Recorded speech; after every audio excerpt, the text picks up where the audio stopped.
Hello everyone, welcome to Hindi voice. Gobar और जुनिया के जाने के बाद घर सुनसान रहने लगा।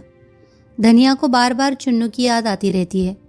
बच्चे की माँ तो जुनिया थी, उसका पालन धनिया ही करती थी। वही उसे उपटन मलती, काजल लगाती, सुलाती और जब काम काज से अवकाश मिलता उसे प्यार करती। वात्सल्य का यह नशा ही उसकी विपत्ति को भुलाता रहता था। उसका भोला भाला मक्खन सा मुंह देखकर वह अपनी सारी चिंता भूल जाती और स्नेहमय गर्व से उसका हृदय फूल उठता। उनका आधार अब न था। उसका सूना खटोला देखकर वह रो उठती। वह कवच जो सारी चिंताओं और दुराशाओं से उसकी रक्षा करता था, उससे छिन गया था। वह बार बार सोचती, उसने जुनिया के साथ ऐसी कौन सी बुराई की थी जिसका उसने यह दंड दिया। डाइन ने आकर उसका सोने सा घर मिट्टी में मिला दिया। गोबर ने तो कभी उसकी बात का जवाब भी न दिया था। इसी राण ने उसे फोड़ा और वहां ले जाकर न जाने कौन कौन सा नाच नचाएगी। यहाँ ही वह बच्चे की कौन बहुत परवाह करती थी। उसे तो अपने मिस्सी काजल मांग चोटी ही से छुट्टी नहीं मिलती। बच्चे की देखभाल क्या करेगी। बेचारा अकेला जमीन पर पड़ा रोता होगा। बेचारा एक दिन भी तो सुख से नहीं रहने पाता। कभी खांसी, कभी दस्त, कभी कुछ। यह सोचकर उसे जुनिया पर क्रोध आता। गोबर के लिए अब भी उसके मन में वही ममता थी। इसी चुड़ैल ने उसे कुछ खिला पिला कर अपने बस में कर लिया। ऐसी मायाविनी न होती तो यह टोना ही कैसे करती। कोई बात न पूछता था। भौजाइयों की लाते खाती थी। यह भुग्गा मिल गया तो आज रानी हो गई। होरी ने चिढ़कर कहा, जब देखो तब झुनिया ही को दोष देती है। ये नहीं समझती कि अपना सोना खोटा तो सोनार का क्या दोष। गोबर उसे न ले जाता तो क्या आपसे आप चली जाती। शहर का दाना पानी लगने से लौंडे की आंखें बदल गई, ऐसा क्यों नहीं समझ लेती। धनिया गरज उठी, अच्छा चुप रहो। तुम्ही ने रान को मुड़ पर चढ़ा रखा था, नहीं मैंने पहले ही दिन झाड़ू मारकर निकाल दिया होता। ध्यान में डांठे जमा हो गई थी। होरी बैलों को जुखर कर अनाज मारने जा रहा था। पीछे मुंह फेर कर बोला, मान ले बहू ने गोबर को फोड़ ही लिया तो तू इतना कुड़ती क्यों है। जो सारा जमाना करता है वही गोबर ने भी किया। अब उसके बाल बच्चे हुए, मेरे बाल बच्चों के लिए क्यों अपनी सासत कराए। क्यों हमारे सिर का बोझ अपने सिर रखे। तुम ही उपद्रव की जड़ हो तो मुझे भी निकाल दे। ले जा बैलों को, अनाज मांड, मैं हुक्का पीता हूँ। तुम चलकर चक्की पीसो, मैं अनाज मांडूंगी। विनोद में दुख उड़ गया, वही उसकी दवा है। धनिया प्रसन्न होकर रूपा के बाल गूंदने बैठ गई जो बिल्कुल उलझ कर रह गए थे और होरी खलिहान चला। रसिक बसंत सुगंध और प्रमोद और जीवन की विभूति लुटा रहा था, दोनों हाथों से दिल खोलकर। कोयल आम की डालियों में छिपी अपने रसीली मधुर आत्मस्पर्शी कूक से आशाओं को जगाती फिरती थी। महुए की डालियों पर मैनों की बारात सी लगी बैठी थी। नीम और सिरस और करौंदे अपनी महक में नशा सा घोल देते थे। होरी आमों के बाग में पहुंचा तो वृक्षों के नीचे तारे से खिले थे। उसका व्यथित निराश मन भी इस व्यापक शोभा और स्फूर्ति में जैसे डूब गया। तरंग में आकर गाने लगा, हिया जरत रहत दिन रैन, आम की डरिया कोयल बोले, तनिक न आवत चैन। से दुलारी सहुआइन गुलाबी साड़ी पहने चली आ रही थी। पाँव में मोटे चांदी के कड़े थे, गले में मोटे सोने की हंसली। चेहरा सूखा हुआ पर दिल हरा।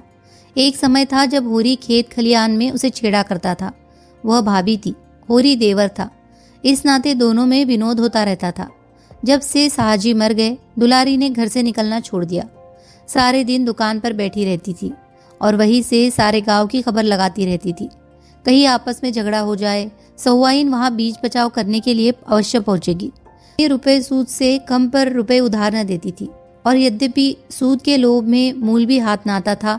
जो रुपए लेता खाकर बैठा रहता, मगर उसके ब्याज का दर जो का त्यों बना रहता। बेचारी कैसे वसूल करे। नालिश फरियाद करने से रही, थाना पुलिस करने से रही। केवल जीप का बल था, पर जो उम्र के साथ जीप की तेजी बढ़ती जाती थी उसकी काट घटती जाती थी। अब उसकी गालियों पर लोग हंस देते थे और मजाक में कहते, क्या करेगी रुपए लेकर काकी, साथ तो एक कौड़ी भी न ले जा सकेगी। गरीब को खिला पिलाकर जितनी असीस मिल सके ले ले, यही परलोक में काम आएगा। दुलारी परलोक के नाम से जलती थी। होरी ने चिढ़ा, आज तो भाभी तुम सचमुच जवान लगती हो। सहुआइन मगन होकर बोली, आज मंगल का दिन है, नजर न लगा देना। इसी मारे मैं कुछ पहनती ओढ़ती नहीं। घर से निकलो तो सभी घूरने लगते हैं, जैसे कभी कोई महरिया देखी ही न हो। पटेश्वरी लाला की पुरानी बान अभी तक नहीं छूटी। होरी ठिठक गया, बड़ा मनोरंजक प्रसंग छिड़ गया था। बैल आगे निकल गए। वह तो आजकल बड़े भगत हो गए हैं, देखती नहीं हो, हर पूर्णमासी को सत्यनारायण की कथा सुनते हैं और दोनों जून मंदिर में दर्शन करने जाते हैं। ऐसे लंपट जितने होते हैं सभी बूढ़े होकर भगत बन जाते हैं। कुकर्म का प्रायश्चित तो करना ही पड़ता है। पूछो, मैं अब बुढ़िया हुई, मुझसे क्या हंसी? तुम अभी बुढ़िया कैसे हो गई भाभी? मुझे तो अब भी। अच्छा, चुप ही रहना, नहीं 150 गाली दूंगी। लड़का परदेश कमाने लगा, एक दिन न्योता भी न खिलाया, सेंत मेंत में भाभी बनाने को तैयार। मुझसे कसम ले लो भाभी, जो मैंने उसकी कमाई का एक पैसा भी छुआ हो। न जाने क्या लाया, कहाँ खर्च किया, मुझे कुछ भी पता नहीं। बस एक जोड़ा धोती और एक पगड़ी मेरे हाथ लगी। कमाने तो लगा, आज नहीं कल घर संभालेगा ही, भगवान उसे सुखी रखे। हमारे रुपए भी थोड़ा थोड़ा देते चलो, सूद ही तो बढ़ रहा है। तुम्हारी एक एक पाई दूंगा भाभी, हाथ में पैसे आने दो। ही जाएंगे तो कोई बाहर के तो नहीं है तो तुम्हारे ही। इन ऐसी विनोद भरी चापलूसियों से निरस्त्र हो जाती थी। मुस्कुराती हुई अपनी राह चली गई। होरी लपक कर बैलों के पास पहुंच गया और उन्हें पौर में डालकर चक्कर देने लगा। सारे गांव का यही एक खलियान था। कहीं मंडाई हो रही थी, कोई अनाज ओसा रहा था, कोई गल्ला तौल रहा था। नाई, बारी, बढ़ई, लोहार, पुरोहित, भाट, भिखारी सभी अपने अपने जिरे लेने के लिए जमा हो गए थे। एक पेड़ के नीचे झिंगुरी सिंह खाट पर बैठे अपने सवाई उगा रहे थे। कई बनिए खड़े गल्ले का भाव-ताव कर रहे थे। सारे खलिहान में मंडी की सी रौनक थी। एक खटकिन बेर और मकोई बेच रही थी और एक खोचे वाला तेल के सेब और जलेबियां लिए रहा था। पंडित दातादीन भी होरी से अनाज बंटवाने के लिए आ पहुंचे थे और झिंगुरी सिंह के साथ खाट पर बैठे थे। दातादीन ने सुरती मलते हुए कहा, कुछ सुना? सरकार भी महाजनों से कह रही है कि सूद का दर घटा दो, नहीं डिग्री न मिलेगी। झिंगुरी तमाकू फाक कर बोले, पंडित, मैं तो एक बात जानता हूँ, कुछ पड़ेगी तो 100 बार हमसे रुपए उधार लेने आओगे और हम जो ब्याज चाहेंगे लेंगे। सरकार अगर असामियों को रुपए उधार देने का कोई बंदोबस्त न करेगी तो हमें इस कानून से कुछ न होगा। हम दर कम लिखाएंगे, लेकिन 100 में 25 पहले ही काट लेंगे। इसमें सरकार क्या कर सकती है? ये तो ठीक है, लेकिन सरकार भी इन बातों को खूब समझती है। इसकी भी कोई रोक निकालेगी, देख लेना। इसकी कोई रोक हो ही नहीं सकती। अच्छा, अगर वह शर्त कर दे, जब तक स्टाम्प पर गांव के मुखिया या कारिंदा के दस्तखत न होंगे, वह पक्का न होगा, तब क्या करोगे? हामी को 100 बार गरज होगी, मुखिया को हाथ पांव जोड़ के लाएगा और दस्तखत कराएगा। हम तो 1/4 काट ही लेंगे, और जो फंस जाओ, जाली हिसाब लिखा और गए 14 साल को। झिंगुरी सिंह जोर से हंसा। तुम क्या कहते हो पंडित? क्या तब संसार बदल जाएगा? कानून और न्याय उसका है जिसके पास पैसा है। कानून तो है कि महाजन किसी आसामी के साथ कड़ाई न करे, कोई जमींदार किसी काश्तकार के साथ सख्ती न करे। मगर होता क्या है, रोज ही देखते हो, जमींदार मुसक बंधवा के पिटवाता है और महाजन लात और जूते से बात करता है। जो किसान पोड़ा है उससे न जमींदार बोलता है न महाजन। ऐसे आदमियों से हम मिल जाते हैं और उनकी मदद से दूसरे आदमियों की गर्दन दबाते हैं। तुम्हारे ही ऊपर राय साहब के 500 रुपए निकलते हैं, लेकिन नोखेराम में है इतनी हिम्मत कि तुमसे कुछ बोले। वह जानते हैं तुमसे मेल करने ही में उनका हित है। किस आदमी में इतना बूता है कि रोज अदालत दौड़े? सारा कारोबार ही इसी तरह चला जाएगा जैसे चल रहा है। कचहरी अदालत उसी के साथ है जिसके पास पैसा है। हम लोगों को घबराने की कोई बात नहीं। यह कहकर उन्होंने खलिहान का एक चक्कर लगाया और फिर आकर खाट पर बैठते हुए बोले, हाँ, मतई के ब्याह का क्या हुआ? हमारी सलाह तो है कि उसका ब्याह कर डालो। अब तो बड़ी बदनामी हो रही है। दातादीन को जैसे ततैया ने काट खाया। इस आलोचना का क्या आशय था वह खूब समझते थे। गर्म होकर बोले, पीठ पीछे आदमी जो चाहे बके, हमारे मुंह पर कोई कुछ कहे तो उसकी मूछें उखाड़ लूं। कोई हमारी तरह नेमी बन तो ले। कितनों को जानता हूं जो कभी संध्या बंधन नहीं करते, न उन्हें धर्म से मतलब, न कर्म से, न कथा से मतलब, न पुराण से। वह भी अपने को ब्राह्मण कहते हैं। हमारे ऊपर क्या हंसेगा कोई, जिसने अपने जीवन में एक एकादशी भी नागा नहीं की, कभी बिना स्नान पूजन किए मुंह में पानी नहीं डाला। नेम का निभाना कठिन है। कोई बता दे कि हमने कभी बाजार की कोई चीज खाई हो या किसी दूसरे के हाथ का पानी पिया हो, तो उसकी टांग की राम निकल जाओ। सिलिया हमारी चौखट नहीं लांघने पाती। चौखट, बर्तन भांडे छूना तो दूसरी बात है।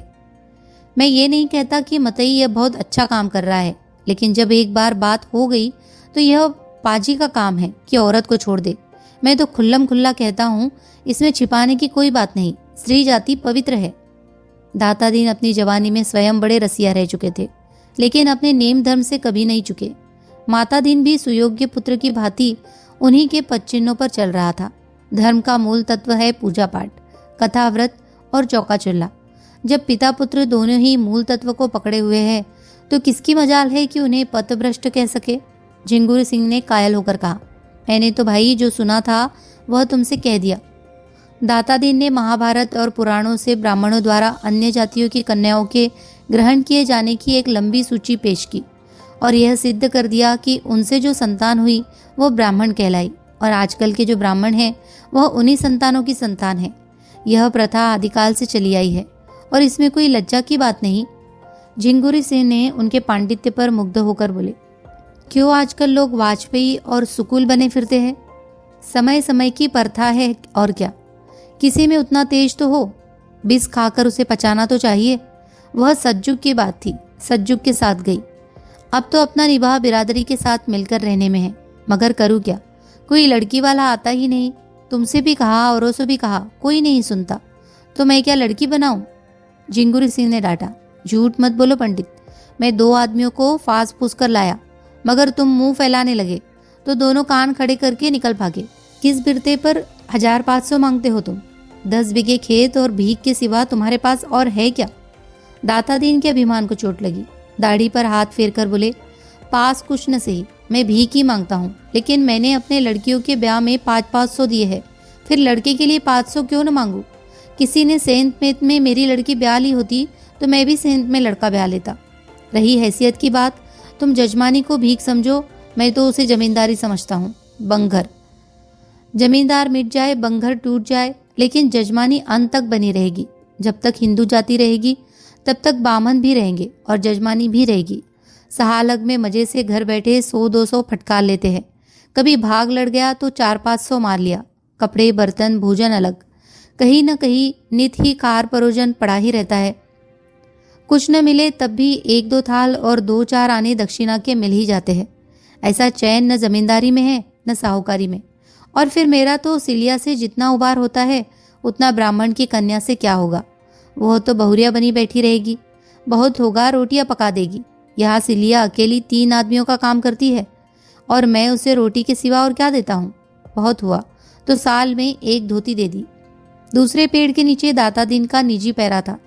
4 बैलों से मंडाई हो रही थी। धन्ना चमार बैलों को हाँक रहा था। सिलिया पैरे से अनाज निकाल निकाल कर ओसा रही थी और माता दीन दूसरी ओर बैठा अपनी लाठी में तेल मल रहा था। सिलिया सावली सलोनी छरहरी बालिका थी जो रूपवती न होकर भी आकर्षक थी। उसके हाथ में, चितवन में, अंगों के विलास में हर्ष का उन्माद था, जिससे उसकी बोटी बोटी नाचती रहती थी। सिर से पांव तक भूसे के अणुओं में सनी, पसीने से तर के बाल आधे खुले। वह दौड़ दौड़कर अनाज ओसा रही थी, मानो तन मन से कोई खेल खेल रही हो। माता दीन ने कहा, आज शाम तक अनाज बाकी न रहे सिलिया, तू थक गई हो तो मैं आऊं? सिलिया प्रसन्न मुख से बोली, तुम काहे को आओगे पंडित? मैं संजा तक सब ओसा दूंगी। अच्छा, तो मैं अनाज ढो ढो कर रखाऊं, तू अकेली क्या क्या कर लेगी? तुम घबराते क्यों हो? मैं ओसा दूंगी, ढोकर रख भी आऊंगी। पहर रात तक यहाँ दाना भी न रहेगा। दुलारी सहुआइन आज अपना लहना वसूल करती फिरती थी। सिलिया उसकी दुकान से होली के दिन 2 पैसे का गुलाबी रंग लाई थी, अभी तक पैसे न दिए थे। सिलिया के पास आकर बोली, क्यों री सिलिया, महीना भर रंग लाए हो गया, अभी तक पैसे नहीं दिए? मांगती हूँ तो मटक कर चली जाती है। आज मैं बिना पैसे लिए न जाऊंगी। माता दीन चुपके से सरक गया। सिलिया का तन और मन दोनों लेकर भी बदले में कुछ न देना चाहता था। सिलिया अब उसकी निगाह में केवल काम करने की मशीन थी और कुछ नहीं। उसकी ममता को वह बड़े कौशल से नचाता रहता था। सिलिया ने आंख उठाकर देखा तो माता दीन वहां न था। बोली, चिल्लाओ मत सहुआइन, ये ले लो, 2 की जगह 4 पैसे का अनाज। जान लेगी, मैं मरी थोड़े ही जाती थी। अंदाज से कोई सेर भर अनाज ढेर में से निकालकर सहुआइन के फैले हुए आंचल में डाल दिया। उसी वक्त माता दीन पेड़ की आड़ से झल्लाया हुआ निकला और सहुआइन का आंचल पकड़कर बोला, अनाज सीधे से रख दो सहुआइन, लूट नहीं है। फिर उसने लाल आंखों से सिलिया को देखकर डांटा, तूने अनाज क्यों दे दिया? किससे पूछ कर दिया? तो कौन होती है मेरा अनाज देने वाली? सहुआइन ने अनाज ढेर में डाल दिया और सिलिया हक्का बक्का होकर माता दीन का मुंह देखने लगी। ऐसा जान पड़ा जिस डाल पर वह निश्चिंत बैठी हुई थी वह टूट गई और अब वह निराधार नीचे गिरी जा रही है। खिसियाए हुए मुंह से आंखों में आंसू भरकर सहुआइन से बोली, तुम्हारे पैसे मैं फिर दे दूंगी सहुआइन, आज मुझ पर दया करो। सहुआइन ने उसे दयार्द नेत्रों से देखा और माता दीन को धिक्कार भरी आंखों से देखती हुई चली गई। तब सीलिया ने अनाज उसाते हुए आहत गर्व से कहा, तुम्हारी चीज में मेरा कुछ अख्तियार नहीं है? माता दीन आंखें निकाल कर बोला, नहीं, तुझे कोई अख्तियार नहीं है। काम करती है, खाती है, जो तू चाहेगी खा भी लुटा भी, तो यह यहाँ न होगा। अगर तुझे यहाँ न पड़ता हो तो कहीं और जाकर काम कर। मजूरों की कमी नहीं है, सेंत में काम नहीं लेते, खाना कपड़ा देते हैं। सीलिया ने उस पक्षी की भांति जिसे मालिक ने पर काट कर पिंजरे से निकाल दिया हो, माता दीन की ओर देखा। उस चितवन में वेदना अधिक थी या भर्सना, यह कहना कठिन था, पर उसी पक्षी की भांति उसका मन फड़फड़ा रहा था और ऊंची डाल पर उन्मुक्त वायुमंडल में उड़ने की शक्ति न पाकर पिंजरे में जा बैठना चाहता था, चाहे उसे बेदाना बेपानी पिंजरे की तीलियों से सिर टकरा कर मर ही क्यों न जाना पड़े। सीलिया सोच रही थी, अब उसके लिए दूसरा कौन सा ठौर है। वह ब्याहता न होकर भी संस्कार में और व्यवहार में अनुभावना में ब्याहता थी और अब माता दीन चाहे उसे मारे या काटे, उसे दूसरा आश्रय नहीं है, दूसरा अवलंब नहीं है। उसे वह दिन याद आए और अभी 2 साल भी तो नहीं हुए जब यही माता दीन उसके तलवे सहलाता था, जब उसने जनेऊ हाथ में लेकर कहा था, सीलिया जब तक दम में दम है तुझे ब्याहता की तरह रखूंगा। जब वह प्रेमातुर होकर में और बाग में और नदी के तट पर उसके पीछे पीछे पागलों की भांति फिरा करता था, और आज उसका यह निष्ठुर व्यवहार, मुट्ठी भर अनाज के लिए उसका पानी उतार दिया। उसने कोई जवाब न दिया। कंठ में नमक के एक डले का सा अनुभव करती हुई आहत हृदय और शिथिल हाथों से फिर काम करने लगी। उसी वक्त उसकी माँ बाप, दोनों भाई और कई अन्य चमारों ने न जाने किधर से आकर माता दीन को घेर लिया। सीलिया की माँ ने आते ही उसके हाथ से अनाज की टोकरी छीनकर फेंक दी और गाली देकर बोली, रांड, जब तुझे मजूरी ही करनी थी तो घर की मजूरी छोड़कर यहाँ क्यों करने आई? जब बाभन के साथ रहती थी तो बाभन की तरह रहे। सारी बिरादरी की नाक कटवाकर भी चमारी नहीं बनना था तो यहाँ क्या घी का लोंदा लेने आई थी? चुल्लू भर पानी में डूब नहीं मरती। झिंगुरी सिंह और दाता दीन दोनों दौड़े और चमारों के बदले तेवर देखकर उन्हें शांत करने की चेष्टा करने लगे। झिंगुरी सिंह ने सिलिया के बाप से पूछा, क्या बात है चौधरी, किस बात का झगड़ा है? सिलिया का बाप हरकू 60 साल का बूढ़ा था, काला दुबला, सूखी मिर्च की तरह पिचका हुआ, पर उतना ही तीक्ष्ण। बोला, झगड़ा कुछ नहीं है ठाकुर, हम आज या तो माता दीन को चमार बना के छोड़ेंगे या उनका और अपना रकत एक कर देंगे। सिलिया कन्या जात है, किसी न किसी के घर तो जाएगी ही, पर हमें कुछ नहीं कहना है, मगर उसे जो कोई भी रखे हमारा होकर रहे। तुम हमें बाभन नहीं बना सकते, मुदा हम तुम्हें चमार बना सकते हैं। हमें बाभन बना दो, हमारी सारी बिरादरी बनने को तैयार है। जब यह समर्थ नहीं है तो फिर तुम भी चमार बनो, हमारे साथ खाओ पियो और हमारे साथ उठो बैठो। हमारी इज्जत लेते हो तो अपना धर्म हमें दो। दाता दीन ने लाठी फटकार कर कहा, मुंह संभाल कर बात कर हरखुआ, तेरी बिटिया वह खड़ी है, ले जा जहाँ चाहे, हमने उसे बांध नहीं रखा है। काम करती थी, मजूरी लेती थी, यहाँ मजूरों की कमी नहीं है। सीलिया की माँ उंगली चमका कर बोली, वाह वाह पंडित, खूब नियाव करते हो। तुम्हारी लड़की किसी चमार के साथ निकल गई होती और तुम इसी तरह की बातें करते तो देखती। हम चमार है इसीलिए हमारी कोई इज्जत ही नहीं। हम सिलिया को अकेले न ले जाएंगे, उसके साथ माता दीन को भी ले जाएंगे, जिसने उसकी इज्जत बिगाड़ी है। तुम बड़े नेमी धर्मी हो, उसके साथ सोओगे लेकिन उसके हाथ का पानी न पियोगे। वही चुड़ैल है कि यह सब सहती है, इसे आदमी को माहौर दे देती। हरखू ने अपने साथियों को ललकारा, सुन ली इन लोगों की बात कि नहीं? अब क्या खड़े मुंह ताकते हो? इतना सुनना था कि 2 चमारों ने लपक कर माता दीन के हाथ पकड़ लिए, तीसरे ने झपट कर उसका जनेऊ तोड़ डाला, और इसके पहले कि दाता दीन और झिंगुर सिंह अपनी अपनी लाठी संभाल सके, 2 चमारों ने माता दीन के मुंह में एक बड़ी सी हड्डी का टुकड़ा डाल दिया। माता दीन ने दांत जकड़ लिए। वह घिनौनी वस्तु उसके होठों में तो लग ही गई, उन्हें मतली हुई और मुंह अपने आप खुल गया और हड्डी कंठ तक जा पहुंची। इतने में खलिहान के सारे आदमी जमा हो गए। आश्चर्य यह कि कोई इन धर्म के लुटेरों से मुजाहिम न हुआ। माता दीन का व्यवहार सभी को नापसंद था। वह गांव की बहू बेटियों को घुरा करता था, इसीलिए मन में सभी उसकी दुर्गति से प्रसन्न थे। हाँ, ऊपरी मन से लोग चमारों पर रोब जमा रहे थे। होरी ने कहा, अच्छा अब बहुत हुआ हरकू, भला चाहते हो तो यहाँ से चले जाओ। हरकू ने निडरता से उत्तर दिया, तुम्हारे घर में लड़कियां है होरी महतो, इतना समझ लो। इसी तरह गांव की मर्जाद बिगड़ने लगी तो किसी की आबरू न बचेगी। में शत्रु पर पूरी विजय पाकर आक्रमणकारियों ने वहां से टल जाना ही उचित समझा। जनमत बदलते देर नहीं लगती, उससे बचे रहना ही अच्छा है। माता दीन कह कर रहा था। दाता दीन ने उसकी पीठ सहलाते हुए कहा, एक एक को 5-5 साल के लिए न भिजवाया तो कहना 5-5 साल तक चक्की पिसवाऊंगा। हरकू ने हेकड़े के साथ जवाब दिया, इसका यहाँ कोई गम नहीं। कौन तुम्हारी तरह बैठ मौज करते हैं, जहाँ काम करेंगे वही आधा पेट दाना मिल जाएगा। माता दीन कह कर चुकने के बाद निर्जीव सा जमीन पर लेट गया, मानो कमर टूट गई हो, मानो डूब मरने के लिए चुल्लू भर पानी खोज रहा हो। जिस मर्यादा के बल पर उसकी रसिकता और घमंड और पुरुषार्थ अकड़ता फिरता था वह मिट चुकी थी। उस हड्डी के टुकड़े ने उसके मुंह को ही नहीं, उसकी आत्मा को भी अपवित्र कर दिया था। उसका धर्म इसी खान पान छूत विचार पर टिका हुआ था। आज उस धर्म की जड़ कट गई। अब वह लाख प्रायश्चित करे, लाख गोबर खाए, गंगा जल पिए, लाख दान पुण्य और तीर्थ व्रत करे, उसका मरा हुआ धर्म जी नहीं सकता। अगर अकेले की बात होती तो छिपा ली जाती, यहाँ तो सबके सामने उसका धर्म लुटा। अब उसका सिर हमेशा के लिए नीचा हो गया। आज से वह अपने ही घर में अछूत समझा जाएगा। उसकी स्नेहमयी माता भी उससे घृणा करेगी और संसार से धर्म का ऐसा लोप हो गया कि इतने आदमी केवल खड़े तमाशा देखते रहे, किसी ने छू तक नहीं की। एक क्षण पहले जो लोग उसे देखते ही पालागन करते थे, अब उसे देखकर मुंह फेर लेंगे। वह किसी मंदिर में भी न जा सकेगा, न किसी के बर्तन भांडे छू सकेगा।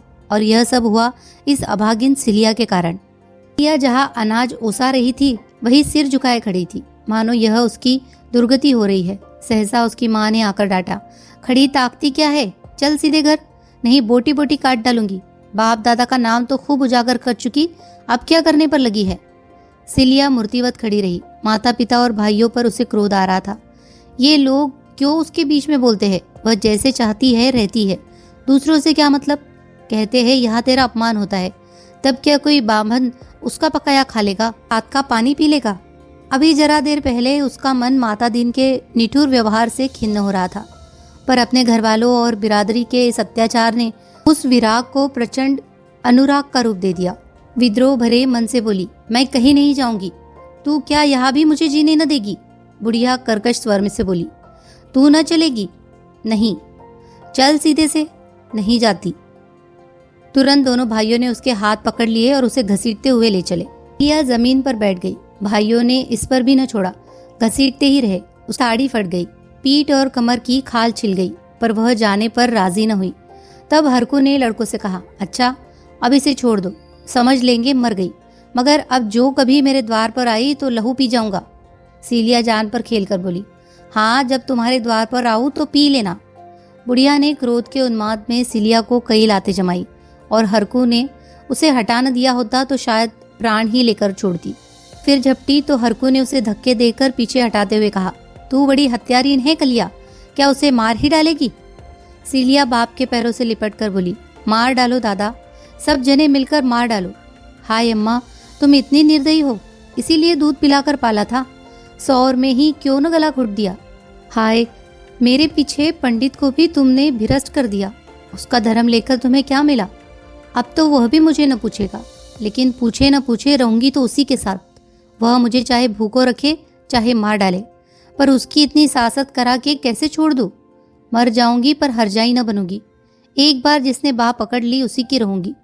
कलिया ने होठ चबाकर कहा, जाने दो रान को, समझती है वह इसका निभा करेगा, मगर आज ही मार कर भगा न दे तो मुंह न दिखाऊं। भाइयों को भी दया आ गई। सिलिया को वही छोड़कर सबके सब चले गए। तब वह धीरे से उठकर लंगड़ाती कराहती खलिहान में आकर बैठ गई और आंचल में मुंह ढाँप कर रोने लगी। दीन ने जुलाहे का गुस्सा दाढ़ी पर उतारा। उनके साथ चली क्यों न गई सिलिया? अब क्या करवाने पर लगी है? मेरा सत्यानाश करा के भी न पेट भरा। सिलिया ने आंसू भरी आंखें ऊपर उठाई। ये तेज की झलक थी। उनके साथ क्यों जाऊं? जिसने बाह पकड़ी है उसके साथ रहूंगी। पंडित जी ने धमकी दी, मेरे घर में पांव रखा तो लातों से बात करूंगा। सिलिया ने उद्दंडता से कहा, मुझे जहां वह रखेंगे वहां रहूंगी, पेड़ तले रखे चाहे महल में रखे। माता दीन संज्ञाहीन सा बैठा था। दोपहर होने को आ रहा था। धूप पत्तियों से छन छन कर उसके चेहरे पर पड़ रही थी।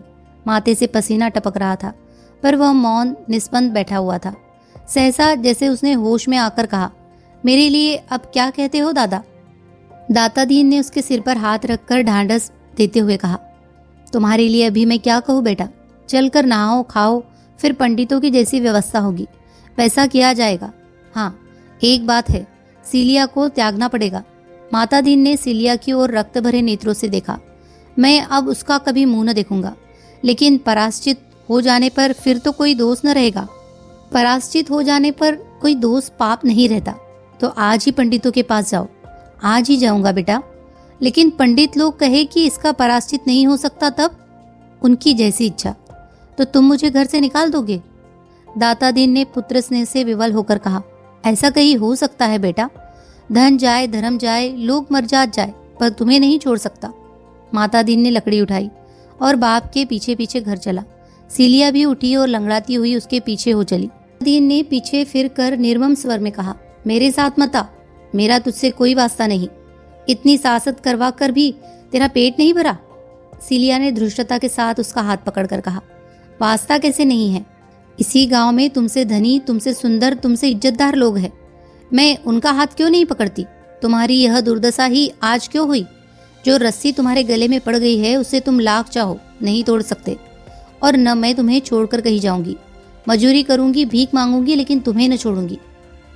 यह कहते हुए उसने माता दीन का हाथ छोड़ दिया और फिर खलिहान में जाकर अनाज उसाने लगी। होरी अभी तक वहां अनाज मांड रहा था। धनिया उसे भोजन करने के लिए बुलाने आई थी। पैलों को पैर से बाहर निकालकर एक पेड़ में बांध दिया और सीलिया से बोला, तू भी जा, खा पी आ सीलिया। धनिया यहाँ बैठी है, तेरी पीठ पर की साड़ी तो लहू से रंग गई है रे, कहीं घाव पक न जाए। तेरे घर वाले बड़े निर्दयी है। सीलिया ने उसकी ओर करुण नेत्रों से देखा। यहाँ निर्दयी कौन नहीं है दादा? मैंने तो किसी को दयावान नहीं पाया। क्या कहा पंडित ने? कहते हैं मेरा तुमसे कोई वास्ता नहीं। अच्छा, ऐसा कहते हैं? समझते होगे इस तरह अपने मुंह की लाली रख लेंगे, लेकिन जिस बात को दुनिया जानती है उसे कैसे छिपा लेंगे? मेरी रोटियां भारी है, न दे। मेरे लिए क्या, मजूरी अब भी करती हूँ, तब भी करूंगी तो हाथ भर जगह तुम्ही से मांगूंगी, तो क्या तुम न दोगे? धनिया दयार्द होकर बोली, जगह की कौन कमी है बेटी, तू चल मेरे घर रह। होरी ने कातर स्वर में कहा, बुलाती तो है लेकिन पंडित को जानती नहीं। धनिया ने निर्भीक स्वर में कहा, बिगड़ेंगे तो एक रोटी बेसी खा लेंगे, और क्या करेंगे? कोई उसकी दबैल हूँ? उसकी इज्जत ली, बिरादरी से निकलवाया। आप कहते हैं मेरा तुझसे कोई वास्ता नहीं। आदमी है कि कसाई? यह उसकी नियत का आज फल मिला है। पहले नहीं सोच लिया था, तब तो बिहार करते रहे। आप कहते हैं मुझसे कोई वास्ता नहीं। होरी के विचार में धनिया गलत कर रही थी। सीलिया के घर वालों ने मतई को कितना बेधर्म कर दिया। यह कोई अच्छा काम नहीं किया। सीलिया को चाहे मार कर ले जाते, चाहे दुलार कर ले जाते, वह उनकी लड़की है। मतई को क्यों बेधर्म किया? धनिया ने फटकार बताई, अच्छा रहने दो, बड़े न्यायी बनते हो। मर्द मर्द सब एक होते हैं। इसको मतई ने बेधर्म किया, तब तो किसी को बुरा न लगा। अब जो मतई बेधर्म हो गए तो क्यों बुरा लगता है? क्या सीलिया का धर्म धर्म ही नहीं? रखी तो चमारिन, उस पर नेक धर्मी बनते हैं। बड़ा अच्छा किया हरकू चौधरी ने, ऐसे गुंडों की यही सजा है। तू चल सीलिया मेरे घर। न जाने कैसे बेदर्द माँ बाप है कि बेचारी की सारी पीठ लुलुहान कर दी। तुम जाके सोना को भेज दो, मैं इसे लेकर आती हूँ। होरी घर चला गया और सीलिया धनिया के पैरों पर गिरकर रोने लगी।